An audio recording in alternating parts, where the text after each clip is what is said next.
கர்த்தருக்கு ஸ்தோத்திரம். இன்றைய வசனம்.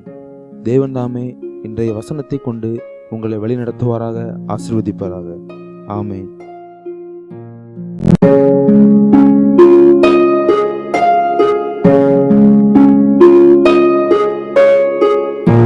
இப்பொழுதும் நீங்கள் செய்வதெல்லாம் உங்களுக்கு வாய்க்கும்படிக்கு இந்த உடன்படிக்கையின் வார்த்தைகளை கைக்கொண்டு அவைகளின்படி செய்வீர்களாக.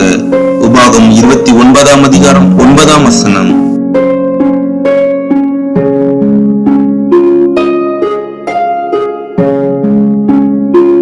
Carefully follow the terms of this covenant so that you may prosper in everything you do. Deuteronomy 29 chapter 9th verse.